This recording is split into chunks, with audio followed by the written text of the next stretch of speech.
kesimpulan yang diambil dalam penyelidikan yang dilakukan oleh di Reskrim Polda Metro, itu pertama, banyak hal yang tercecer, kedua, belum menyeluruh dan komprehensif, ketiga, terlalu terburu-buru, sangat terguncang, masih sangat terguncang, dan dia ketika bicara dengan saya tuh sambil gemetar, nangis, bahkan dia mau bersujud, meminta bantuan karena mereka bingung. Mereka harus berkata apa, meminta bantuan pada siapa. Komunikasi almarhum dengan istrinya itu terakhir sekali pada 21.16. Terakhir 21.16 itu ada kata-kata almarhum ke istrinya. Udah nggak apa-apa, yaitu tadi barusan masih curhat soal-soal Mbak Lena. Kemudian istrinya membalas alhamdulillah. Nah, kemudian dibalas oleh suaminya, oleh almarhum, "Ai naik apa? Masih maem?" Ini cover yang digoreng, penyimpangan seksual, perselingkuhan, digoreng untuk menutupi kasus sebenarnya. Inilah yang belum terungkap. Halo Sobat TN, ketemu lagi kita di Bang X Napi Diskursus Net. Simpulan polisi atas kasus kematian diplomat muda Kementerian Luar Negeri Arya Daru Pangayunan, 39 tahun, yang menyatakan 1. Tidak ada unsur pidana di situ, 2. Tidak ada keterlibatan orang lain dalam kematian itu, membuat sontak serta-merta keluarga, teman dekat, dan juga banyak dari masyarakat kita yang tidak meyakini sebagai sebuah kebenaran. Sangat dipertanyakan. Bahkan pihak keluarga bukan cuma bilang itu adalah kesimpulan yang ganjil, sampai-sampai bilang tidak masuk akal malahan. Makanya mereka bergerak untuk meminta penegasan lagi supaya kasus itu penyelidikannya diulang potensi untuk ke sana. Pun mencoba menggali mungkin ada informasi baru, fakta baru yang membuat dilanjutkannya penyelidikan ulang. Kan memang di kasus itu polisi bilang tidak ada SP3. Nah, kira-kira kita akan bersiniar sekitar itu, mencoba menggali perkembangan terbaru sampai hari ini. Kalau memang masyarakat menunggu-nunggu sampai mana ujung kasus ini sebenarnya. Tapi sebelum kita berangkat bersiniar, silakan Sobat TN untuk subscribe dan nyalakan lonceng notifikasinya. Juga jangan lupa untuk follow akun Instagram kami di @diskursusnetwork.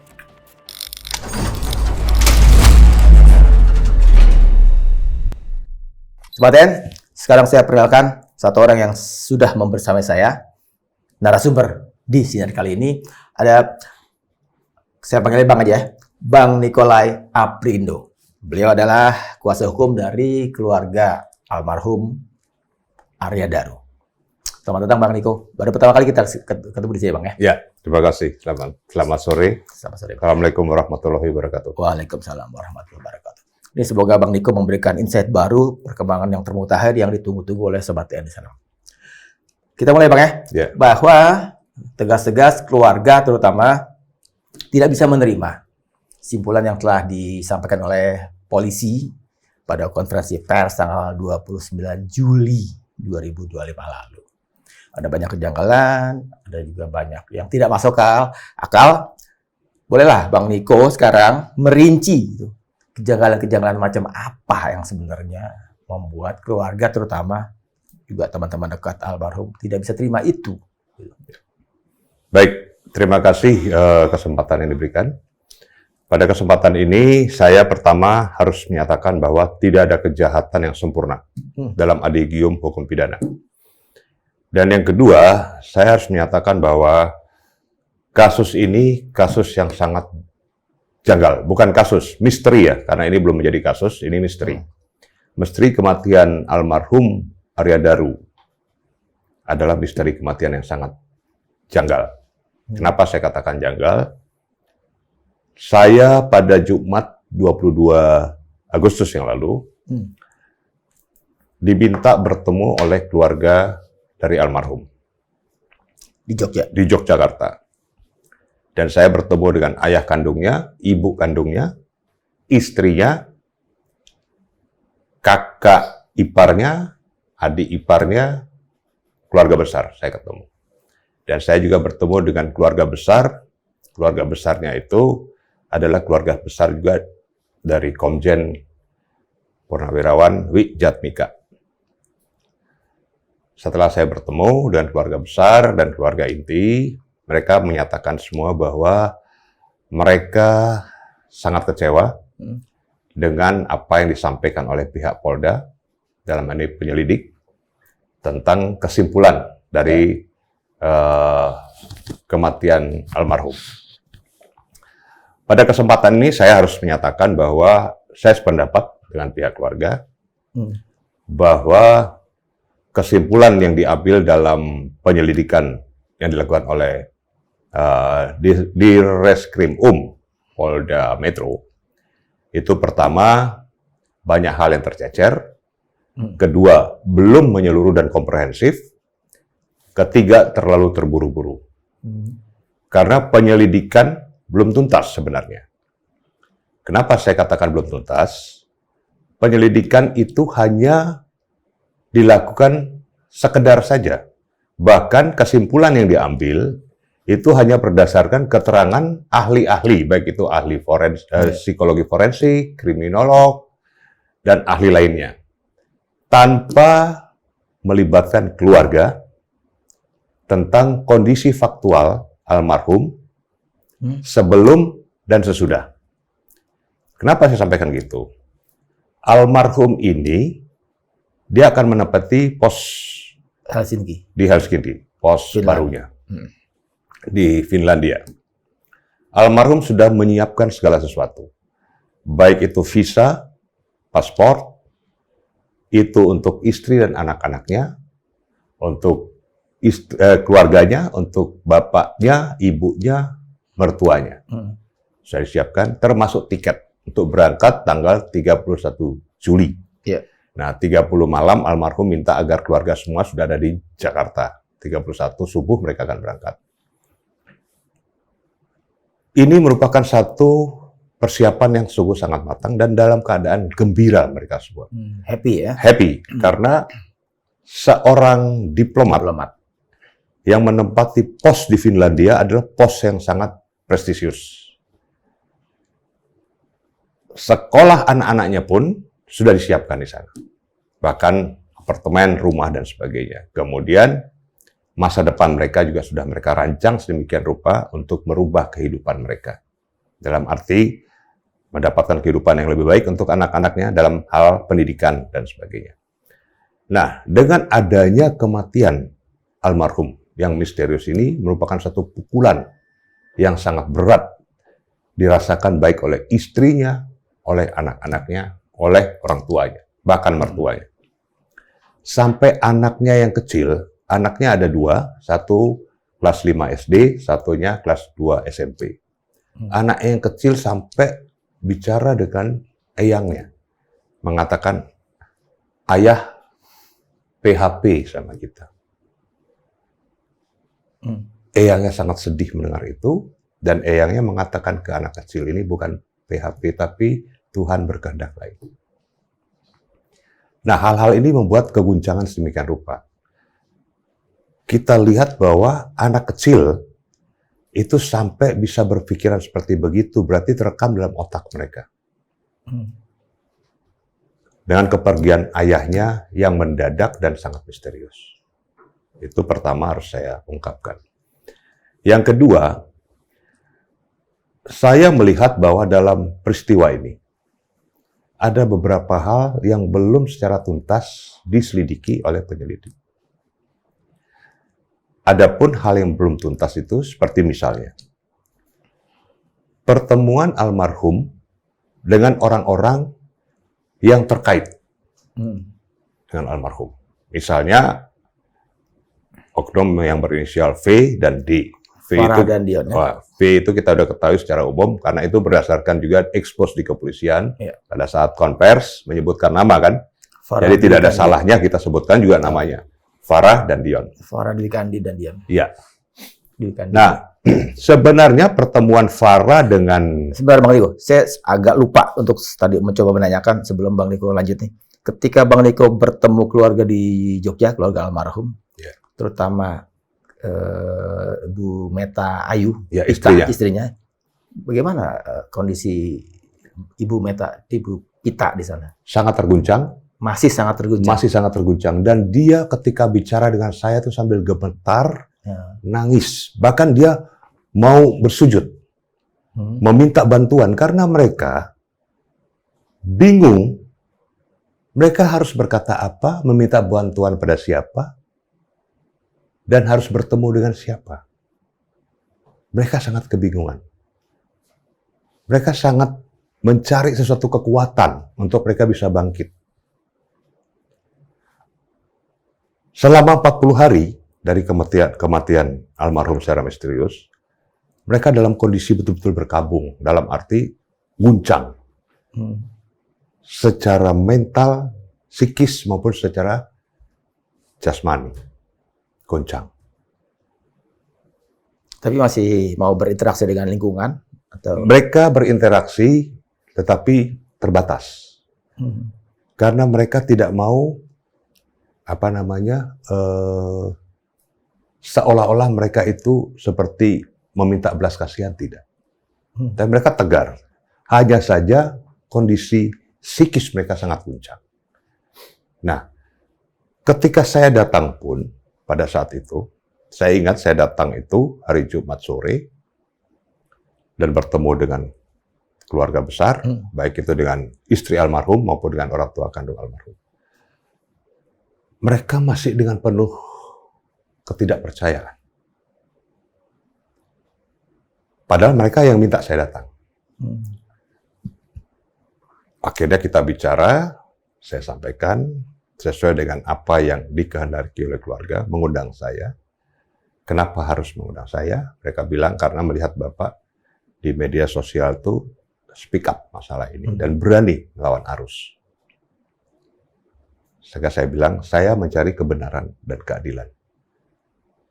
Dan saya memang passion-nya di bidang penegakan hukum dan hak asasi manusia. Setelah saya sampaikan dengan berbagai argumentasi hukum dan HAM yang ada, akhirnya mereka percaya dan mereka bangkit. Mereka menumpahkan semuanya kepada saya. Pertanyaan yang muncul di publik secara luas, kenapa tidak seorang Ibu Pita, istri almarhum, yang langsung mengklarifikasi apa yang menjadi ganjalan, apa yang menjadi ketidak bisa terimaan atas simpulan Polda itu? Kenapa nggak langsung sih Pak, Bu Pita? Ya, jadi begini Mas, kita harus memahami psikologi dari seorang istri yang merasa terguncang dengan kepergian suaminya. Dia harus menghidupi dua anak kecil ini. Dan harus menghadapi pertanyaan-pertanyaan dua anak kecil ini. Dia sangat terguncang. Tidak bisa kita paksakan demikian rupa.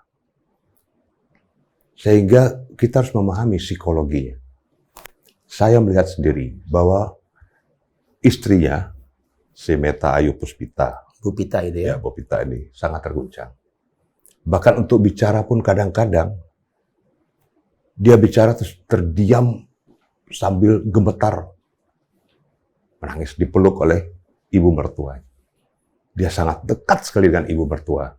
Ibu mertuanya itu adalah ibu kandung almarhum Daru. Nah, bahkan sama ayah Daru pun, Pak Subaryono. sampai harus dipeluk oleh ibu dan bapak. Melihat itu saya nggak tega. Saya pun hanya sekedar bertanya, tidak berani terlalu masuk untuk melakukan investigasi atau wawancara dengan yang bersangkutan. Karena ketika menyebut almarhum tentang misteri ini, dia terguncang. Itu psikologinya. Dan secara fisik saya lihat betul, lemah. Singkat kata, Bang Niko kemudian diminta untuk menjadi penasehat hukum ke keluarga ya. Ya.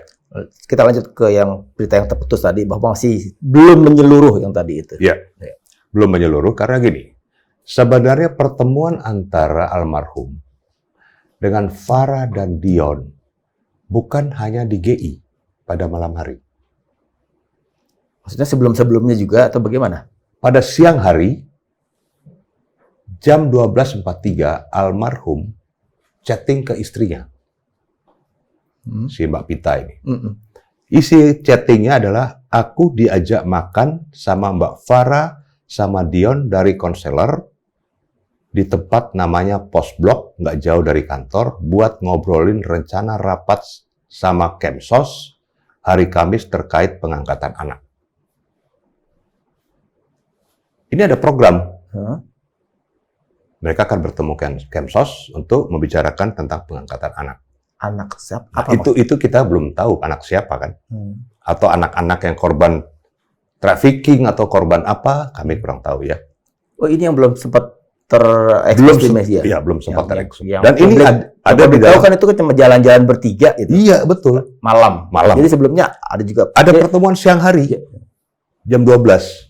Jadi pertemuan siang hari, kembali ke kantor masing-masing atau terus balik lagi, ketemu lagi gitu? Ini jalan situ aja. Jadi setelah pertemuan di Pos Blok, di rumah makan Pos Blok itu, kemudian masing-masing kembali ke kantor. Jam 5 sore, 17 ya, almarhum chatting ke istrinya, dia mau ke GI. Mau beli daleman, pakaian. Pergilah dia ke GI. Sampai di GI, dia mencoba pakaian, dia foto, dia miss call ke istrinya, memberitahukan. Dan masih komunikasi bagus, saling bercanda mereka berdua. Nah, saya kurang tahu dari mana datangnya Farah dan Dion ini tiba-tiba hadir di GI. Apakah mereka bersama-sama atau mereka bertemunya di GI? Ini kan tidak terungkap. Menurut pengakuan almarhum ke istrinya, waktu istrinya tanya ke almarhum, pergi ke GI dengan siapa? Almarhum katakan sendiri. Berarti kan almarhum tidak bersama-sama dengan Farah dan Dion. Ya kan? Pengakuan almarhum sendiri. Tetapi faktanya kemudian, yang selama ini beredar, di CCTV yang beredar, itu ada Farah dan Dion pada malam itu. Pertanyaannya, apakah bertemu pada malam hari atau pada saat almarhum berangkat dari Kemlu bersama-sama? Kalau coba saya kaitkan dengan katakanlah mungkin WA ya, yang salah kirim itu, yang diduga salah kirim, yang narasinya, naik apa? Udah maem, naik apa itu mungkin pertanyaan mungkin diarahkannya ke Farah kali Pak, tapi itu nyasar ke Bu Pita, ke istrinya. Kalau saya melihat ya, komunikasi almarhum dengan istrinya itu terakhir sekali pada 21.16. Terakhir 21.16 itu ada kata-kata almarhum ke istrinya. Udah nggak apa-apa, yaitu tadi barusan masih curhat soal-soal Mbak Lena. Kemudian istrinya membalas Alhamdulillah. Nah, kemudian dibalas oleh suaminya, oleh almarhum, naik apa? Masih maem? Itu bukannya janggal buat Bu Pita nerima naik apa? Terus istrinya membalas, hah? Kaget kan ya. Terus istrinya balas, sayang WA siapa? Ya kan? Udah gitu voice call. Terus sayang tanya lagi, sampai kos, istri WA lagi. Ini nggak dijawab oleh almarhum. Sampai kos jam berapapun, tolong telepon aku. Itu tidak terjawab. Sampai akhirnya almarhum meninggal. Tapi artinya terkonfirmasi bahwa WA yang narasinya, teksnya, naik apa, udah maem, itu sebetulnya bukan ditujukan ke istrinya. Karena kaget kan? Iya, kaget istrinya. Hah? Sayang WA ke siapa gitu kan? Sayang WA ke siapa? Nah, berarti bisa dikonfirmasi itu salah kirim ya, dengan responsi istrinya. Bisa kita bukan asumsi ya, bisa kita katakan ya, kalau asumsi tidak ada fakta. Jadi kan fakta ada. Bisa katakan WA itu bukan ditujukan pada istrinya. Ya kan? Berdasarkan fakta bukti WA, chatting, ya kan? Bahwa itu ditujukan ke Farah mungkin. Ya. Karena saya baca di media terkemuka Ya. yang bisa menembus ke orang-orang yang ikut menyelidiki itu, Mhm. pola-pola komunikasi antara Farah dan almarhum memang seperti itu. Ya. Saling memanggil ai itu juga. Gitu. Jadi itu hampir bisa dikonfirmasi ya, karena bukan Bang Niko yang ada di. Iya, betul. Tapi di Tapi media juga- saya baca itu ya. Tapi juga komunikasi antara almarhum dengan istrinya juga sayang-sayangan. Ini kan bukan ai. Iya. Bukan sayangan. Kalau dengan istrinya ke suaminya ke istri kan SYG, sayang. Gitu kan. Kalau ini kan ai. Ya. Antara Farah dan almarhum kan Ya. saling ai gitu Betul, kan. betul. Nah itu, jadi beberapa hal itu ada beberapa yang tercecer di situ, belum terungkap. Nah, kemudian istrinya itu pada saat suaminya kembali sudah terputus. Tapi informasi yang kita dapatkan bahwa ketika suaminya akan pulang, dia mendapat telepon dari seseorang. Nah, kemudian dia sampaikan ke Farah dan Dion, saya pulang duluan karena ada telepon. Begitu mendapat telepon. Itu sesuai dengan BAP juga yang ada pada Dion. Pada saat itu almarhum pulang. Pada saat mau pulang, menunggu taksi, almarhum komunikasi. Nah, komunikasinya almarhum dengan istrinya itu terjadi pada pukul 20.45. Almarhum katakan, iya sayang, ini antri taksinya panjang banget, hujan soalnya, itu 20.45. Kemudian 20.57 almarhum chatting sama istrinya, mengirim video almarhum sedang menunggu taksi. Punya mobil tuh enak ya, aku baru ngerasain antri taksi kayak gini. Nah setelah itu almarhum naik taksi kemudian pada saat 21.09 almarhum WA. Ini istrinya tanya kenapa nggak dijawab-jawab kan. Terus almarhum WA itu 21.09. Websitenya Kemlu rada error hari ini. Aku mau buka struktur organisasi perwakilan mana aja susah di HP. Itu 21.49. Jadi masih ada komunikasi 21.49. Kemudian bukannya di 21.17 itu terakhir HP itu waktu dengan yang ada kata I itu kan. Itu 21.17. 17. Tapi 21.49 almarhum 20.57 kemudian 21.49 yang tadi saya sampaikan masih chatting. Masih chatting pembicaraan almarhum dengan istrinya. 21.08 istrinya chatting, by the way aku iseng pengen lihat lagi muka-mukanya Mbak Oki, Mbak Lena, tapi kok nggak bisa. Nah berarti ini kan di samping Farah dan Dion ada pembicaraan tentang Mbak Oki dan Mbak Lena.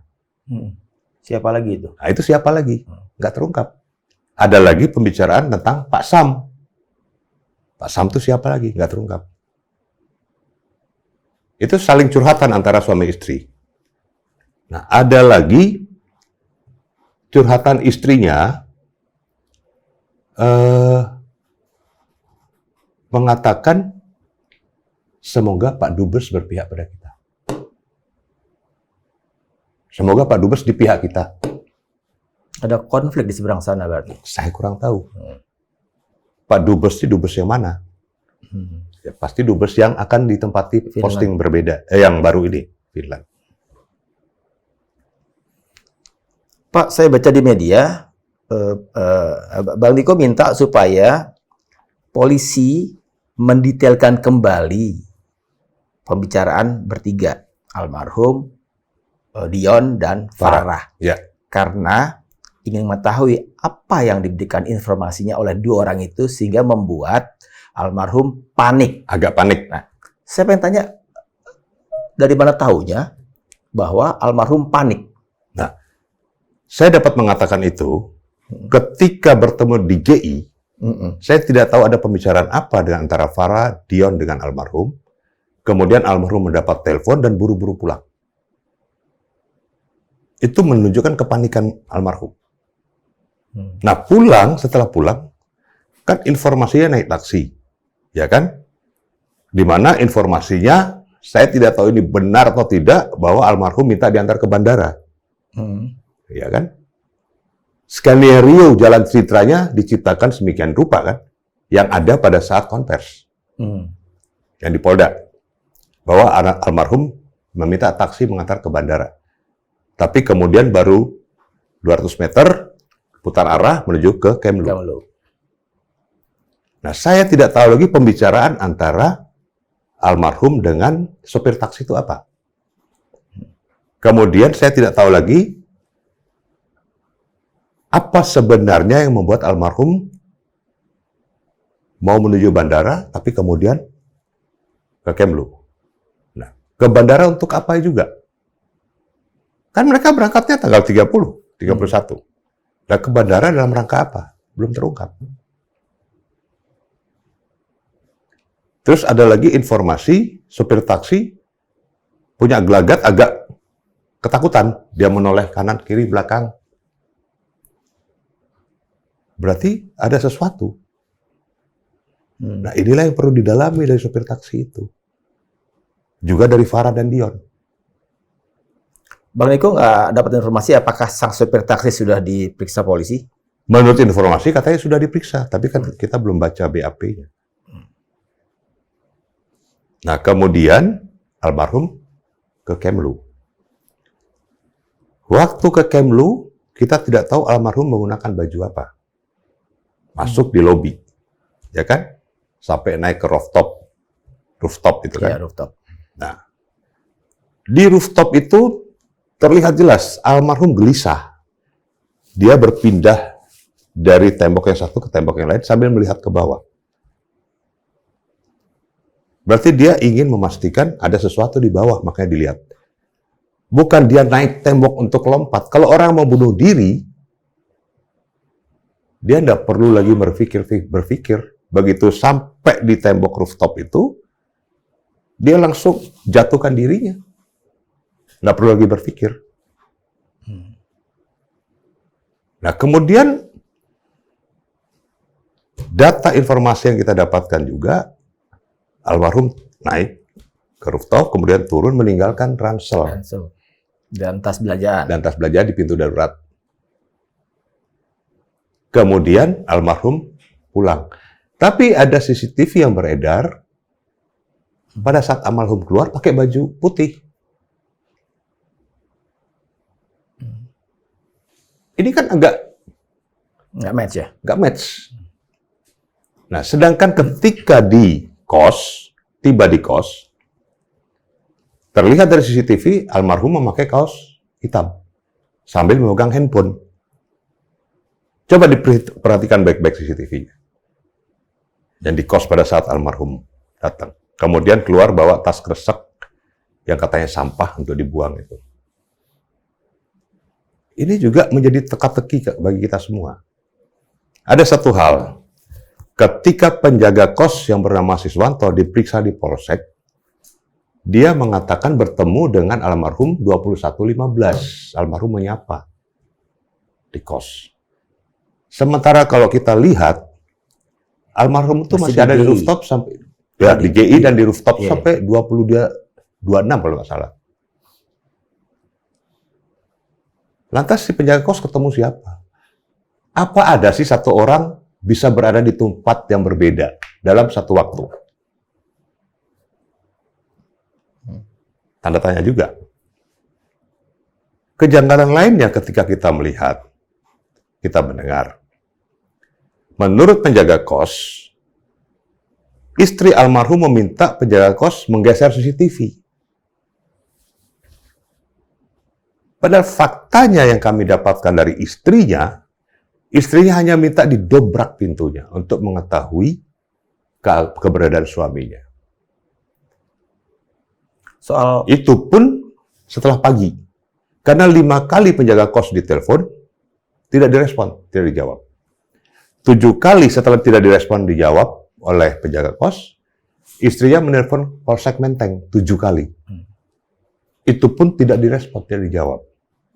Bang, soal angle CCTV yang berubah itu, koreksi kalau saya salah. Bukankah sudah dibahas ketika 1 hari sebelum konferensi pers Polda Metro, ada expose, yang kemudian Polda Metro membuat koneksi Zoom ya ke keluarga di Jogja, dan itu dibicarakan juga di situ. Iya, makanya keluarga protes. Kami tidak pernah meminta pergeseran CCTV, istrinya protes. Kenapa disampaikan istrinya yang minta pergeseran? Atas keterangan Siswanto.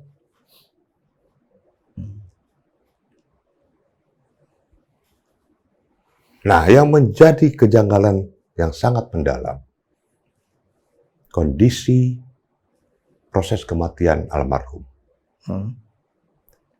Pada saat laporan dari forensik RSCM, pada saat expose atau gelar perkara, pada saat konvers,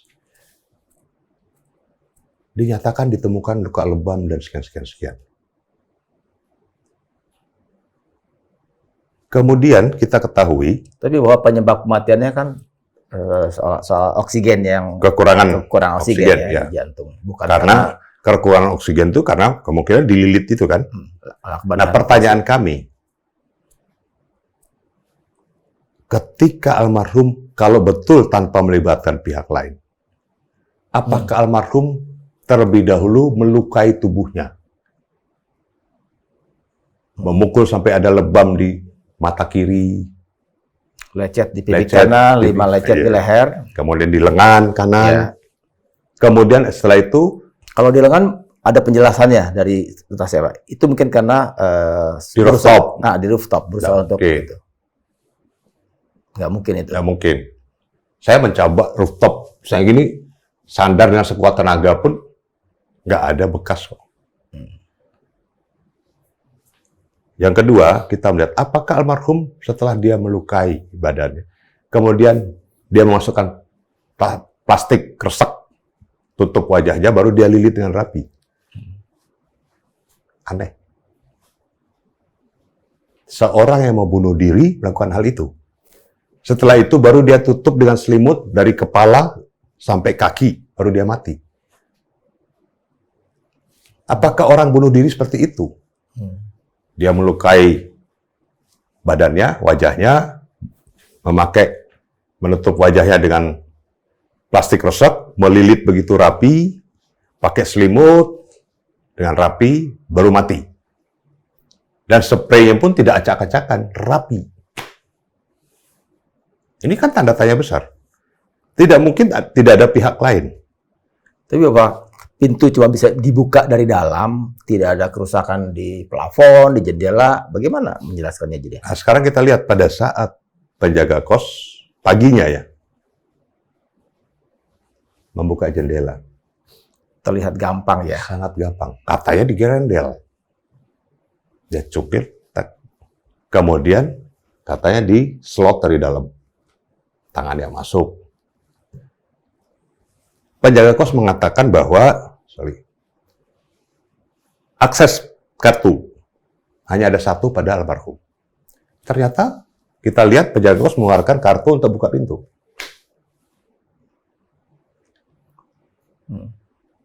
Berarti ada 2 kan? Satu dalam penguasaan penjaga kos, satu almarhum. Nah, hal-hal inilah beberapa kejanggalan yang harus kita dalami, kita teliti. Situ, Mas. Oke, Bang. Kejanggalan lain soal paket amplop coklat yang berisi styrofoam gabus sintetik dengan bentuk bunga Kamboja, bintang, sama simbol hati. Ya. Bagaimana pihak keluarga dan pihak Bang Niko menerjemahkan itu sampai sekarang? Nah, ini saya cerita alurnya dulu ya. Kedatangannya pada saat almarhum dimakamkan kan? Enggak, almarhum dimakamkan tanggal 8. Tanggal 9 tahlilan, malam. Pengajian. Tanggal 9 lah. Itulah seorang pria misterius datang memakai hoodie yang tutup kepala itu. menyerahkan amplop coklat itu Oh, pada bukan petugas kurir ekspedisi tertentu. bukan seorang pria misterius datang menyerahkan itu kepada pembantu rumah tangga atau ART sambil mengatakan ini untuk almarhum. Untuk almarhum ya, Untuk almarhum. spesifik ya. Ya. Amplop tersebut berwarna coklat dan ada stiker putih 2 untuk melem amplop itu. Amplop itu diserahkan kepada istri almarhum. Dibuka oleh istri almarhum. Ketika dibuka, dilihat isinya ada simbol bunga Kamboja, hati dan bintang. Kaget istrinya. Karena tidak tahu, keluarga pun lihat, karena tidak tahu, dimasukkan kembali ke amplop, masukkan ke plastik. Kemudian beberapa waktu kemudian, mereka ke Kompolnas menyerahkan itu, tapi Kompolnas bilang serahkan pada penyelidik. Dengan diantar oleh Kompolnas, didampingi Kompolnas, diserahkan bukti itu kepada penyelidik. Tunggu Bang, ketika Bu Pita kaget, adakah Bang Niko mencari-cari tahu apa yang membuat kaget dengan katakanlah barang yang diterima itu? Ya, mereka merasa aneh. Saya tanya, kenapa kaget? Ya aneh karena ini simbol apa? Pesan apa sebenarnya? Mereka orang awam, Mas. Mereka bertanya-tanya pesan apa? Sehingga akhirnya mereka menyerahkan ke penyelidik. Itu kenapa nggak didalami? Atau ketika press conference Polda Metro itu juga bukan yang dipertontonkan ya? Tidak dihadirkan itu. Tidak dipertontonkan. Malah dipertontonkan secara jelas itu kondom. Yes. Kontrasepsi. Pertanyaannya itu kondom siapa? Baru atau bekas? Kalau kondom itu bekas, pasti ada cairan yang melekat. Di dalam kondom maupun di luar. Kenapa nggak dites DNA-nya? Sehingga mengetahui itu kondom milik siapa. Baru dicocokkan ke almarhum atau ke orang lain. Itu. Ini kan tidak dilakukan. Jadi di framing seolah-olah dengan adanya kondom itu ada perselingkuhan. Nah, saya mau coba kaitkan dengan yang saya baca di media terkemuka. Saya yakin ketika itu media terkemuka sudah melakukan verifikasi, disiplin verifikasi dijalankan kan. Ya. Itu benar-benar terverifikasi Dewan Pers medianya. Pak Subaryono, ayah almarhum ya. Ya. Saya baca pernah meminta Presiden Prabowo Subianto ya untuk mengungkap lebih terang kasus ini supaya Pak Presiden menginstruksikan kepada pihak-pihak untuk lebih membongkar. Satu, Kapolri. Ya. Saya bisa paham. Ya. Karena memang maksud polisi.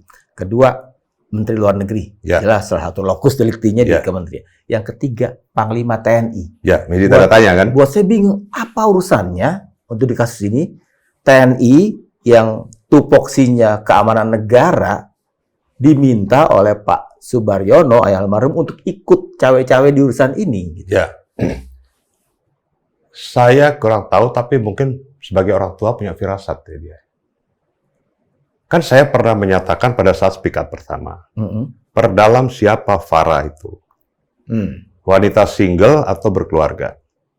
Kalau berkeluarga, siapa suaminya? Bang Niko udah dapat info apa aja tentang seorang Farah? Saya sampai sekarang belum secara detail mendapat info suaminya siapa. Tapi banyak kabar beredar. Nah, itu yang harus kita klarifikasi. Saya belum bisa mengungkapkan ini. Karena ini masih menjadi misteri dan dalam penyelidikan. Saya sebagai jurnalis kemudian mencoba, katakanlah, melihat tautan antara puzzle-puzzle yang masih lepas itu. Saya juga baca di media tersebut tentang seorang Farah. Makanya juga kalau Bang Niko punya informasi tentang itu, sekaligus bisa verifikasi. Bahwa disebut-sebut, mohon maaf ya ini disebut, seorang Farah dengan almarhum punya hubungan yang lebih spesial. Ya, lebih spesial gitu kan. Lalu kemudian dicari-carilah siapa Farah itu. Media itu menulis, media terverifikasi itu menulis, Farah punya seorang suami yang anggota Tentara Nasional Indonesia. Saya nggak perlu sebut matranya ya kali ini ya kan, karena juga masih belum terverifikasi kan. Itu yang mungkin membawa logika saya kepada kenapa Pak Subaryono, ayah almarhum, minta Panglima TNI. Mungkin. Dan itu kemungkinan besar beliau mendapatkan informasi dari media sosial itu, atau dari keluarganya, atau dari siapapun. Sehingga beliau meminta kepada Panglima TNI untuk ikut mengusut ini. Nah, kalau betul itu terjadi, ya adalah tupoksi Panglima TNI untuk ikut menyelidiki. Karena ada anggota di situ ya, kalau itu benar terjadi. Seberapa yakin Pak Subaryono bahwa alasan meminta Panglima TNI ikut diminta lewat Presiden ya, untuk alasan yang tadi itu? Sebagai orang tua mungkin dia punya firasat ya. Ya kita semua orang pasti punya firasat, punya prediksi, punya pemikiran. Dia sebagai seorang pendidik, sebagai seorang dosen di UGM, pasti dia punya firasat, insting intelektualnya. Saya kira itu. Kejanggalan lain yang saya baca, yang boleh jadi Bang Niko bisa memverifikasi ini. Soal gawai handphone, saya bukan maksud untuk beriklan atau apa ya dalam konteks ini ya. Ini lebih untuk kejelasan, kepastian yang mana barangnya. Sebuah handphone Samsung S22, Samsung Galaxy S22 Ultra, itu yang hilang kan, yang sampai sekarang belum ketemu, yang terakhir dipakai oleh almarhum. Sampai sekarang polisi bilang belum menemukan itu. Padahal terakhir, kalau di media itu saya baca, handphone itu menyala, memancarkan sinyal di 2117. Masa sih polisi dengan segala kecanggihan alat yang dipunya tidak bisa menemukan itu? Mendeteksi itu kan, dan di mana kan. Pertanyaan saya, menurut Bang Niko, adakah polisi memang tidak terlalu ngotot untuk mencari menemukan handphone itu? Betul. Bagi saya, ya ini penyelidikan seperti sambil lalu aja. Sekarang gini, polisi itu punya peralatan canggih loh. Teroris saya bisa diungkap sedemikian rupa. Mendapatkan sarangnya di mana, siapa orangnya, dengan berhasil dari deteksi handphone. Dikatakan handphone almarhum hilang. Tapi kenapa jam 10 pagi tanggal 8, ketika istri almarhum mencoba untuk mengirim pesan singkat lewat WA, centang 2. Kemudian tanggal 14 Agustus, Instagram almarhum on. Berarti kan handphone ini tidak hilang lenyap begitu saja, tapi dalam penguasaan seseorang. Pasti kan? Karena itu terbuka. Nah, kalau di alasannya itu masuk dalam, mungkin karena masuk di laptop dan sebagainya. Kenapa nggak periksa di Finder? Kenapa nggak periksa ke misalnya kalau itu Telkomsel, providernya. Tambahan yang soal aktifnya itu, kan bukan cuma Instagram yang kami baca. Di WA juga kan? Iya, WA juga. WA malah lebih pasti karena waktu registrasi kan, kalau WA kan based on phone number kan? Betul. Jadi artinya memang nomor teleponnya almarhum yang dipakai kan? Betul. Gitu kan? Walaupun masuk laptop, tapi kan ada nomor teleponnya. Kan bisa lewat provider. Nah, laptop itu kan kemudian juga disita oleh polisi. Ya kan? Ketika diambil polisi, laptop itu masih terhubung dengan WA handphone. Karena yang dibuka itu kan yang WhatsApp web, yang sama persis dengan yang di handphone, di laptop kan. Betul. Tapi polisi adakah menjelaskan dari WA yang di laptop itu, yang WA website WA web itu, WhatsApp web, kepada siapa aja terlacak kan? Itu aktif bicara sama siapa aja di hari itu. Adakah Bang Niko dapat informasi itu? Ya, saya dapat dari istrinya. Bukan dari polisi? Bukan. Bahwa ketika diambil laptopnya ada website WhatsApp web yang kemudian terlacak kan? Bicara sama siapa aja hari itu, apa aja yang dibicarakan gitu kan? Saya dapat chatting lengkap istrinya dengan suaminya. Bahkan chattingan istrinya tidak terjawab, centang 1, dan tanggal 8 jam 10 pagi centang 2.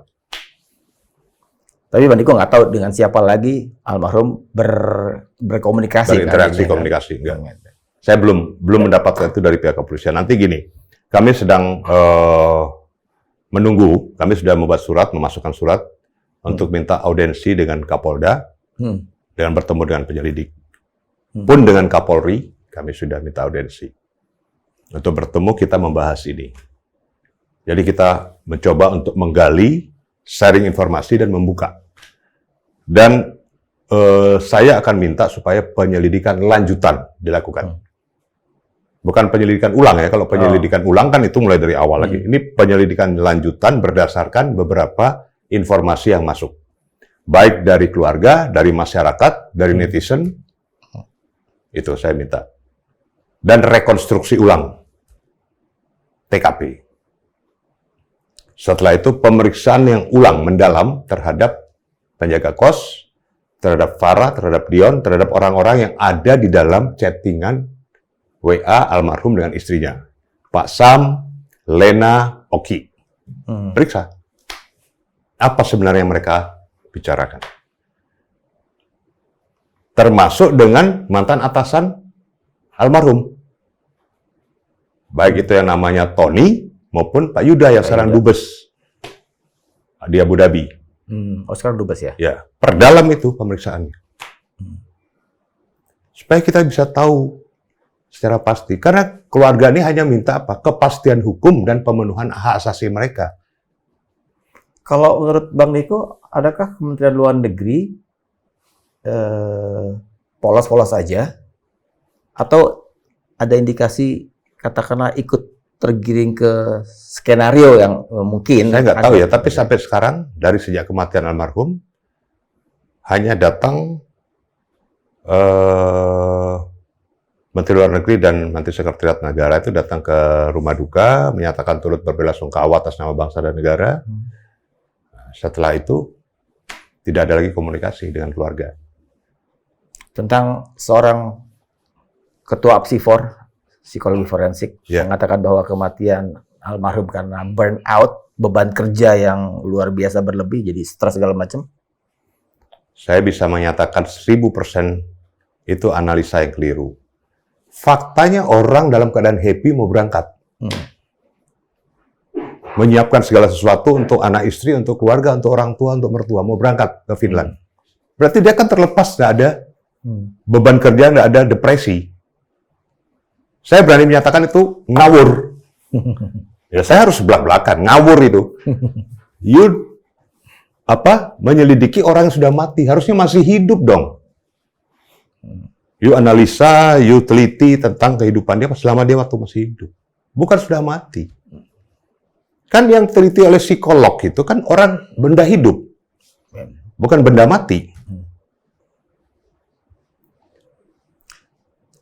Secara formal udah diajukan kan itu permintaan ke pihak polisi, Sudah. Polda dan Kapolri kan juga menjanjikan kan buka jika ada masukan baru, informasi baru yang membuat potensi kalau Kapolri bilang untuk potensi penyelidikan ulang kalau kata Kapolri dilakukan. Betul. Ya alhamdulillah setelah keluarga bersuara, Kapolri, Presiden pun bersuara, Kapolri bersuara, Panglima TNI pun bersuara, siap membantu asal ada permintaan dari keluarga. Ya. Bang Niko, ketika katakanlah Polda Metro belum melakukan press conference tentang kesimpulan itu, dan kemudian keluarga yang diharapkan bersuara adalah Bu Pita, istri almarhum, tapi tidak muncul-muncul, akhirnya spekulasi terlanjur berkembang tentang musabab kematian seorang Arya Daru. Sampai ada spekulasi yang arahnya menyatakan kira-kira seorang Arya Daru ya mengidap kelainan seksual. Ada disebut autoerotic asphyxiation, kalau mungkin bahasa Indonesianya sesak napas erotis yang mengelilitkan lakban untuk menutup jalan napas kira-kira gitu ya, untuk mencapai maksimalitas seksualitasnya itu kan, makanya dililit-lilit. Itu nggak mungkin kan Bu Pita tidak mendengar atau tahu soal spekulasi yang macam-macam itu. Nah, tentang yang spekulasi yang arahnya ke penyimpangan seksual itu apa ini? Loh kan ada hasil yang dimintakan oleh penyelidik Polda ke Rumah Sakit Bunda tentang almarhum penyakitnya. Ada disfungsi ereksi. Mana mungkin almarhum melakukan penyimpangan? Itu kan saya mengatakan bahwa ini cover yang digoreng, penyimpangan seksual, perselingkuhan, digoreng untuk menutupi kasus sebenarnya. Inilah yang belum terungkap. Saya punya insting intelijensia saya mengatakan ini suatu pengalihan dari kasus sebenarnya, kemudian di cover, diramus demikian rupa dengan menyatakan ada kelainan seksual, ada perselingkuhan dan sebagainya. Kasus pokoknya itu, substansi kasusnya tidak terungkap. Kita ingat waktu kasus Brigadir Yosua. Awalnya kan dibilang ada perselingkuhan. Iya kan? Kemudian awalnya dibilang dia menembak dirinya, bunuh diri. Kemudian berubah tembak-menembak. Baru kemudian ditembak.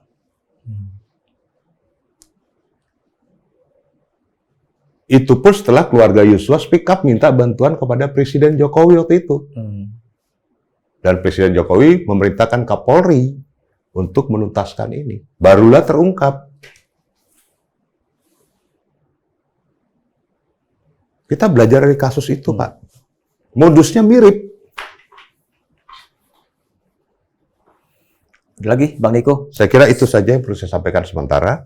Mungkin nanti ada perkembangan lain. Ya, kita siap diskusikan lagi.